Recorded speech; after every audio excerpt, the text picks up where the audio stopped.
এখন এনসিপি তারা রাজনৈতিক দল করেছে, তাদের এক নেতা নির্বিঘ্নে বলে গেলেন যে ফেব্রুয়ারিতে নির্বাচন হবে না, রোজার আগে নির্বাচন।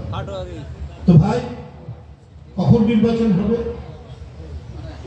আপনার কথার যে সুর বা যে টোন, আপনি অনেক যুক্তি খাড়া করে একটা বিশ্লেষণী বক্তৃতা করতে পারতেন, কিন্তু গতকাল বক্তৃতার টোনের মধ্যে দেখলাম যে আপনি হাসিনা যে টোনে কথা বলতো সেই টোনটাই আপনার কণ্ঠ থেকে বেরিয়েছে। আমরা আরেকটি কর্তৃত্ববাদী শাসনের সুর, কর্তৃত্ববাদী একজন শাসকের যে অ্যাটিটিউড, মনোভাব, কালকে আমরা তার বক্তব্য থেকে পেলাম ছেলে মানুষ, কদিন আগেই ছাত্র ছিল, কিন্তু এইরকম আচরণ হবে, এটা তো হওয়া উচিত না। বক্তব্য থাকবে, আলাপ আলোচনা থাকবে, বিতর্ক থাকবে। বিতর্ক তো হচ্ছে গণতন্ত্রের সৌন্দর্য, কিন্তু আমারটাই হতে হবে আর সবটাই ভুল, সবটাই খারাপ, আমরাই সবকিছু করেছি। তাহলে আমাদের 16 বছরের যে এই যে আন্দোলন, 16 বছরের এত রক্তপাত আমাদের কাছ থেকে হারিয়ে গেল।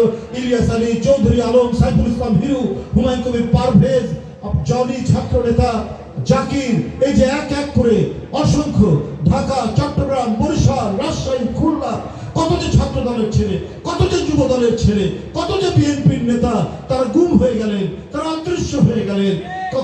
কারো লাশ পাওয়া গেল শীতলক্ষার ধারে, কারো লাশ পাওয়া গেছে কর্ণফুলীর ধারে, কারো লাশ পাওয়া গেছে মেঘনা নদীর পারে।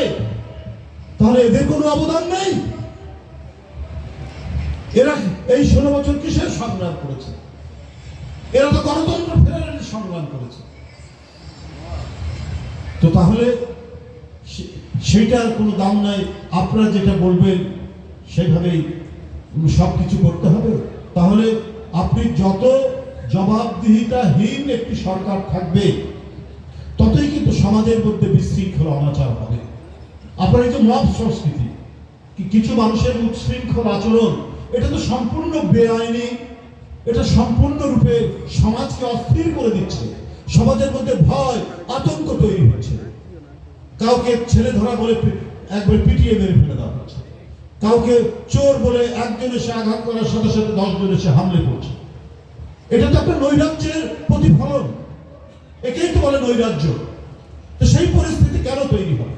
আপনার রংপুরের তারাগঞ্জে হিন্দু সম্প্রদায়ের 2 জন মানুষ, একজন প্রদীপ লালা, আরেকজন তার নাম বোধহয় কি তারা